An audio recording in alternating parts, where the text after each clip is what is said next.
Hello, welcome back. So, chapter 21. This chapter is actually somewhat infamous in Fire Emblem in general for its obscene difficulty, and now that I've played it in hard mode, I can attest to that firsthand. This map has a lot of things that make it incredibly difficult to play it the way it's intended to be played, and as a result, I ended up being forced to kind of cheese the map. I would say the difficulty of this map could be represented by a dumbbell with weights on both ends and a whole lot of nothing right in the middle. I will of course explain all this as we go on, but there are a lot of things to talk about in this map, so let's get started. First of all, we do get joined by a new character. His name is Yodel. He is the second last character to join you in this game, I think. Pretty sure. He's basically just Saul. I didn't actually check his stats. He may or may not be better than Saul right now. But who cares, because we're not using him. He essentially fulfills the same function. But what's good about Yodel is that he comes with a bunch of items. As you can see here, he came in particular with the Milady, which is a legendary or divine weapon. He came with the Holy Maiden, which I believe is also a divine weapon, although I could be mistaken on that. And he came with a variety of other goodies, so we'll have him trade that off to Roy on the first turn, and we'll have Saul grab what he needs from Roy then, which is namely the Lightning and the Holy Maiden. The Holy Maiden is a map-wide full health restore, so it's great if one of your units is in a pinch on the other side of the map and no one can reach them and you don't have any physics staves or anything like that. But other than that, Saul is not going to do much. He's just going to sit there and chill out and try not to get hit, which luckily I succeed at. So, let's get into why this map is so annoying. Wyverns. As you can see, right in front of us is a group of wyverns here. In total, I believe, on hard mode, there are there's like 4 groups of 5 wyverns-ish that spawn naturally on hard mode. And in every group of wyverns there's one promoted wyvern lord, who are of course ridiculously bulky and hard to take down. My only reliable way of killing the wyvern lords is with Lilina, Wolt, or Sue, and the trouble with using all of those guys is that Wolt and Sue cannot counterattack on enemy phase, so if I don't kill all the rest of the wyverns that turn, then I'm boned. And with Lilina, she can definitely do work on enemy phase, but she's also very, very frail. So 2 hits from any wyvern, promoted or not, is going to do her in, which means that positioning becomes a big problem. Especially on a map like this, where the wyverns have easy access to terrain that most of my units can't get onto, meaning that they can safely sort of chill 1 or 2 squares into a mountain range where no one can attack them, but they have range on everybody else. Another thing that makes this map annoying is that there's kind of a pincer effect going on here. We have wyverns coming from the right and the bottom, as well as a few assorted other enemies coming from the bottom. So we really have to be on top of our game here. We have to kill these wyverns as quickly as possible every time that they show up. Each group can't last longer than a turn once they're on our doorstep, otherwise we're just gonna get overwhelmed. Another problem is that because of the way the AI in this game works, they like to gang up on certain units. So while you might think someone like Ward or Garret might fare okay on enemy phase because they have weapon triangle advantage, they actually get demolished. Ward more so because he's trash. I almost said a bad word there. But Garret still will get his ass kicked if he's unlucky, which he definitely can be. There are some wyverns on this map that don't double him, but most do, and you know you're kind of a bad unit when you have like 58 HP, weapon triangle advantage, and you still get one-rounded by wyvern lords. Kind of an unfortunate fact of my axe units there.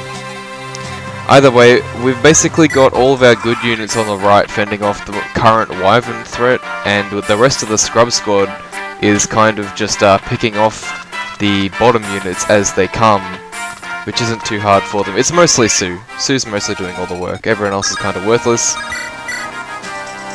So, well done Wolt there. Wolt returning to his roots and not helping.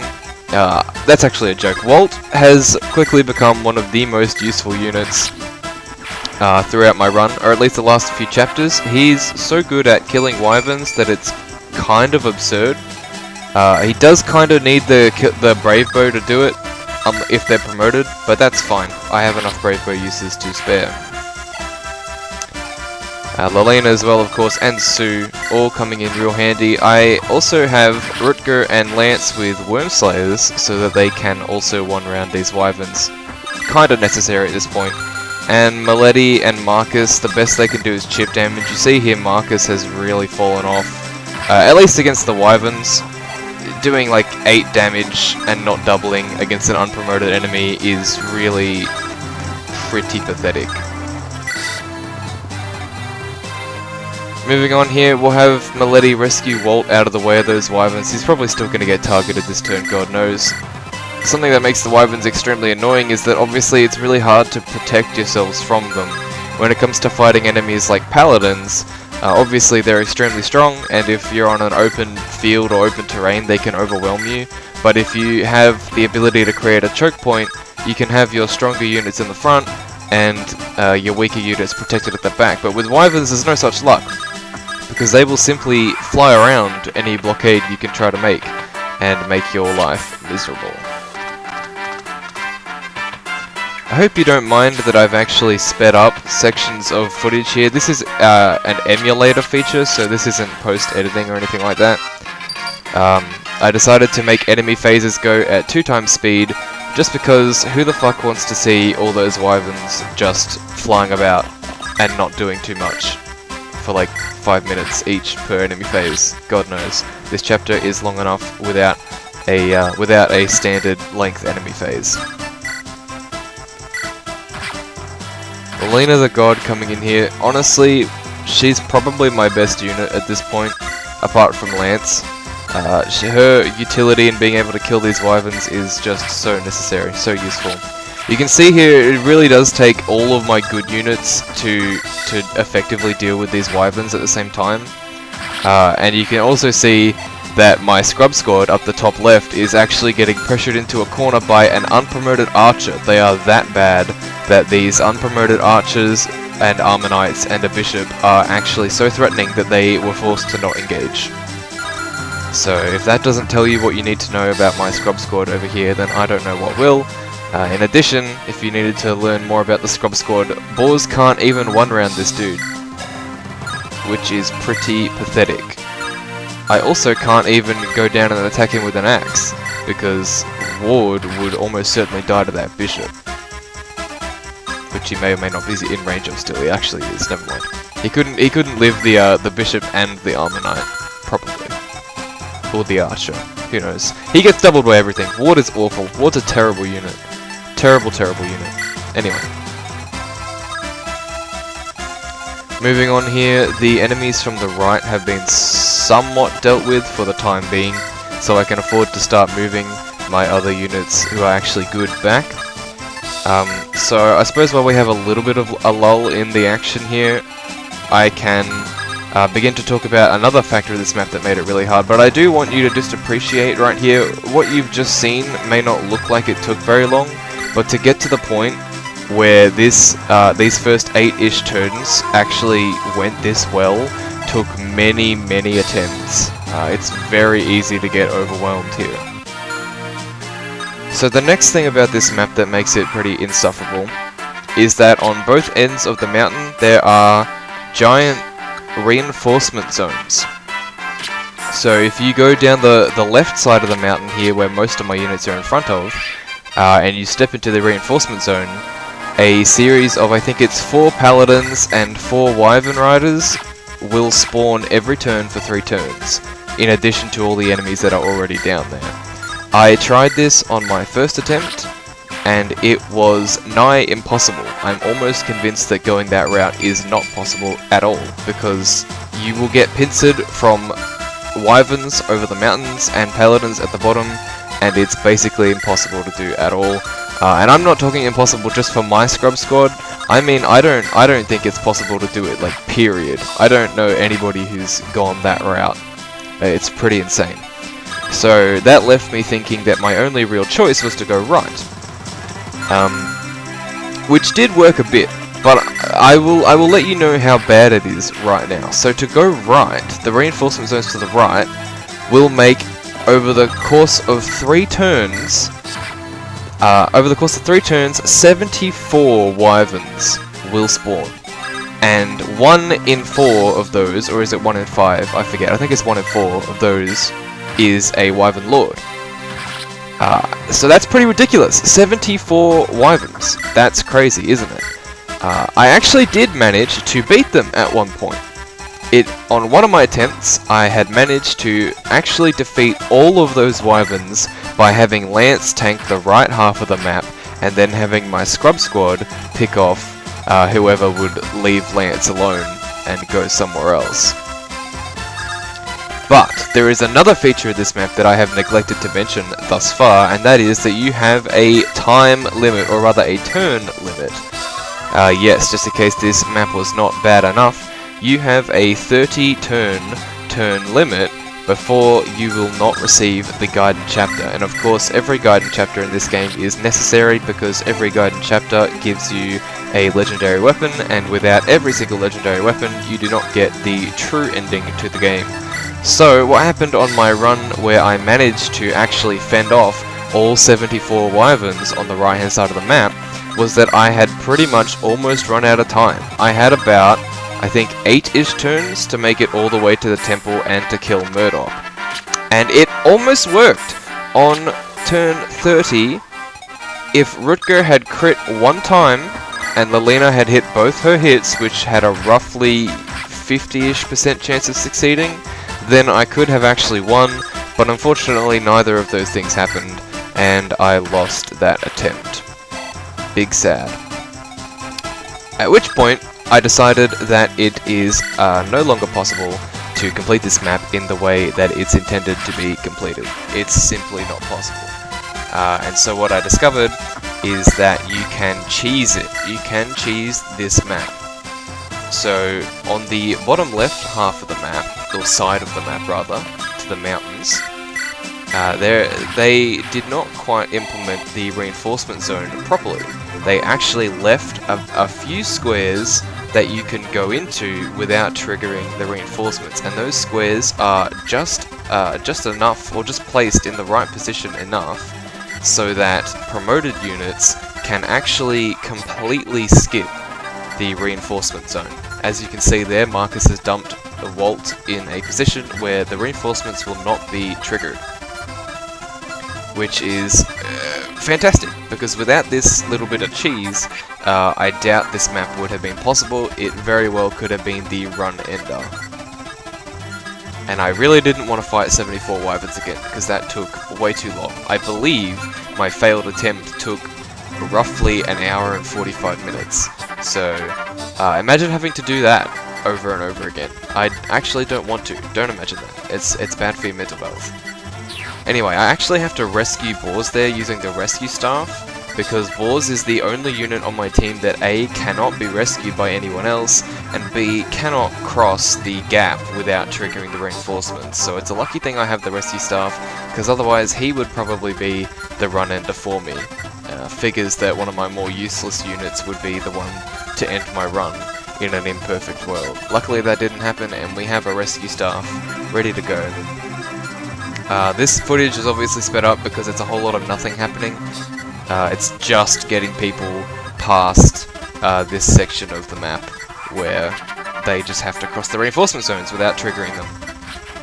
At which point, after we dealt with these few enemies that are left, we will begin preparation for the second phase of the map. So, we can skip that reinforcement zone just fine. However, there is a second group of reinforcement zones that are impossible to skip. They actually completely and utterly surround the temple where the boss of the chapter, Murdoch, is located. And so to get to him, obviously you have to activate these reinforcement zones.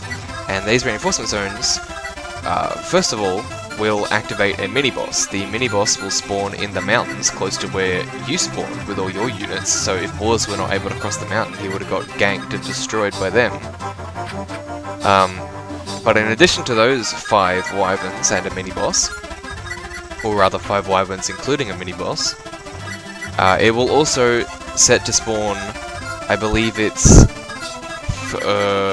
8 wyverns per turn, roughly, or it could be 6. Anyway, 6 to 8 wyverns per turn for 3 turns, both of which spawning in locations that are incredibly annoying to deal with, because they spawn basically directly below you and directly above you. They spawn in a natural pincer formation. So I decided to myself, I have 2 ways of potentially dealing with this threat, and those 2 ways are, I can simply attempt, well actually I had 3 ways, but one of them wouldn't work. So the first way was I can attempt to stall them out. I can attempt to create a formation in such a way that I can kill all the wyverns and be within the time limit and not let anyone die. This is impossible. I don't think I even attempted this once. The second method would be to spearhead an assault with my good units at the front and my bad units at the back, and attempt to just rush the temple, so that hopefully the wyverns at the top would not be able to catch up in time and pick off my weaker units at the back. This is also pretty much impossible.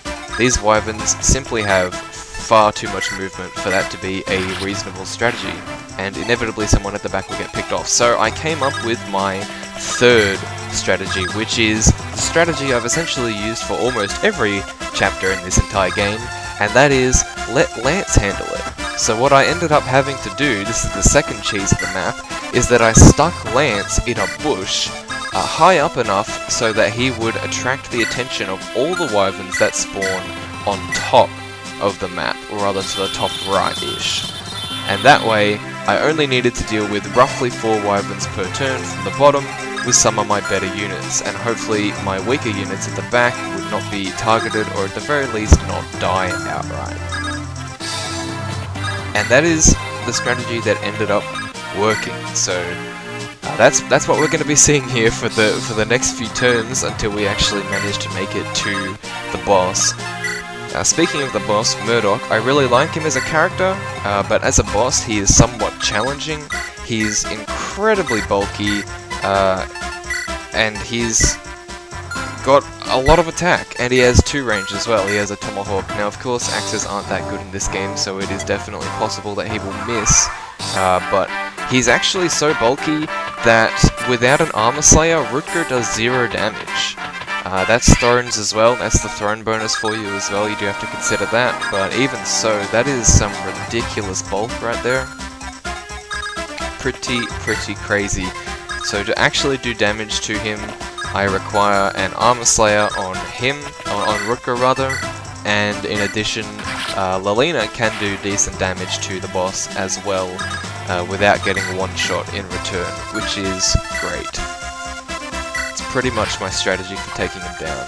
As for taking these guys down, I realized that I kind of need to do as much damage to them as possible per round in order to get past, so I actually have Rutger take a rather dangerous position away from the rest of my units.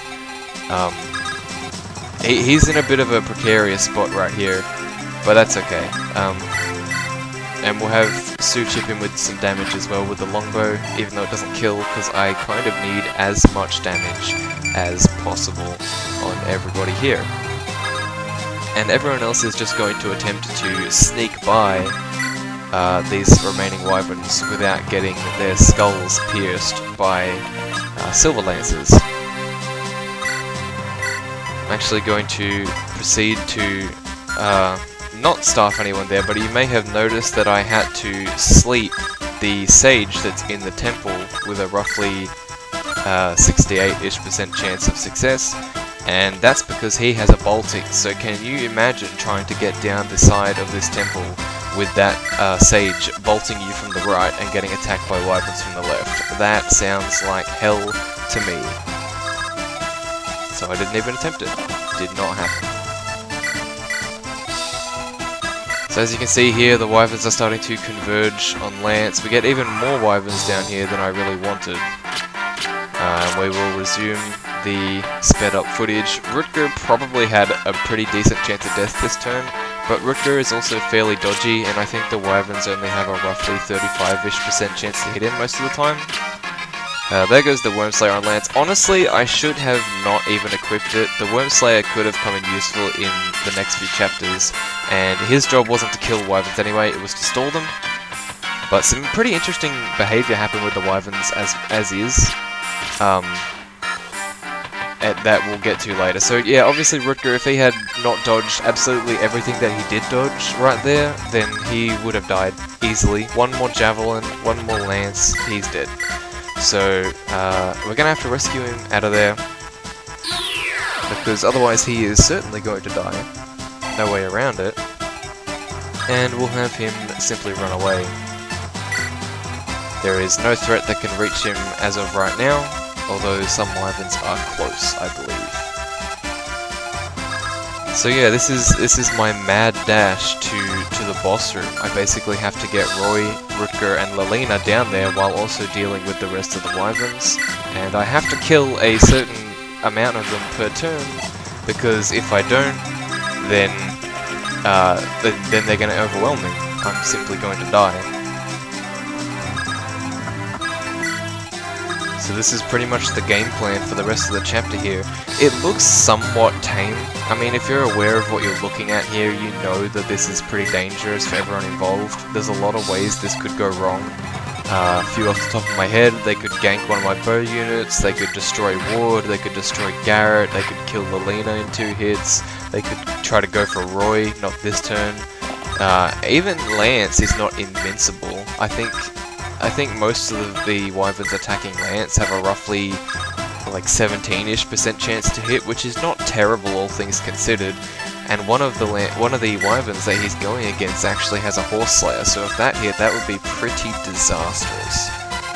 Luckily my Lance is almost invincible. See, those guys have 0 hit, but the promoted guys definitely have more than that. And speaking of, there's a few more of them. So here we go, more reinforcements. I believe that's the 3 turns up. So here's the interesting behaviour I mentioned. These wyverns seem to not actually want to attack Lance, but at the same time they do want to attack Lance. And what I mean by that is, they are surrounding Lance, sure, but they're not actually engaging him when they have the opportunities to. You see there, Garret could have easily died to that wyvern lord if he didn't dodge the second hit. So Garret's in a lot of danger right now. But as going back to what I was talking about, I really don't know what causes those wyverns to not attack Lance. It actually does happen at some points later in the playthrough as well, I believe, or it has happened since, but I don't know if it was on recording. I don't know why they choose not to attack. It could be something to do with the fact they have 0 hit, so their AI is like saying to them, you know, like, we want to attack this guy, he's in range, but we don't have any hits, so there's no point. But I honest to God don't know, and I feel like there are examples of enemies with 0% hits still trying to attack us in other parts of the map and other parts of the game, so I honest to God can't explain it. But the biggest part of the danger has passed now. We're actually going to put one of these wyverns to sleep, because dealing with 2 promoted wyvern lords is actually just a bit too much without Lilina, or even with Lilina here. She just can't take on that many, so we're going to have her be a champ and not actually kill this dude. Actually, she is going to kill that dude and get a crit. I was wrong. I doubted Lilina and I should not have done that. Milady's actually surrounded here, but she is relatively safe, being at mostly full health. Pretty reasonable chance to dodge and doesn't get doubled, so I'm not actually too worried about Milady's survival right here. I would be a little bit concerned about Garret, but he is also at full health now. I may or may not have used the Holy Maiden without actually realising it. In fact, that's probably exactly what I did, and I just didn't pay attention enough to see it. So we're in a decent position. I decided to start running away rather than engaging all these goddamn wyverns. But that is the end of the reinforcements, so there's not going to be any more. You see that guy has a horse slayer with 14% chance to hit, so that doesn't sound like much, but that, you know, the more turns that I wait, the more turns that Lance is available to get hit, the higher the chance of it actually happening becomes. So obviously we want to finish this map as soon as possible. Lance is a god, but he's not exactly invincible. And so we'll see more of that behaviour here. Only the promoted wyvern is actually going to attack us, and everyone else is going to ignore us. Unlike Milady down here, Milady attracts all the boys, and they're all going to try to hit her. And most of them are not going to succeed, and the ones that do succeed are going to take a bunch of damage in return. So thank God for Milady. Pretty fantastic unit, very glad that I was given her. Things could have gotten very precarious if I hadn't sleeped that Wyvern Lord though, so pretty glad I did that. So here we are, we're finally at the boss room, and there are naught but two armor knights in the way of us touching the boss. Now of course, because Ward is a terrible unit, he can't even kill one, not even with a brave axe. So it's going to take a combination of him and someone else to take one down. I believe I ended up using Rutger with the light brand. We're going to have Milady retreat a bit here. There's not really any reason for her to engage another 4 of them. We can instead have her just be a bit closer, get some healing, etc. So we are going to try to kill this guy with the silver axe. Obviously it doesn't kill outright, but that in combination with something should kill. And even if the other armor knight attacks him, obviously he's still safe.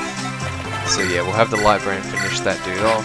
Very simple, very easy, and very effective. We'll have our weaker units move up. Roy is poised to seize the throne as soon as it becomes available. And I actually decide to go back, and I think to myself that I can probably handle the amount of wyverns that are left here. So I physic up Milady. I did that because I just didn't want to leave any healers in range of any wyverns. Obviously I could have healed and then rescued out of there, but what are you going to do? Doesn't really matter now.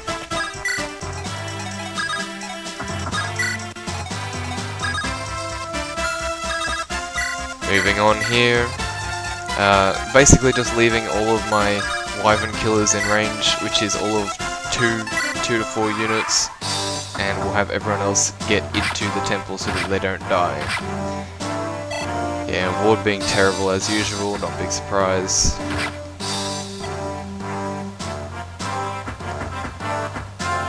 And this Wyvern Lord is actually going to die, so Lance actually managed to kill one, and then another one immediately takes its place. So well done, Lance.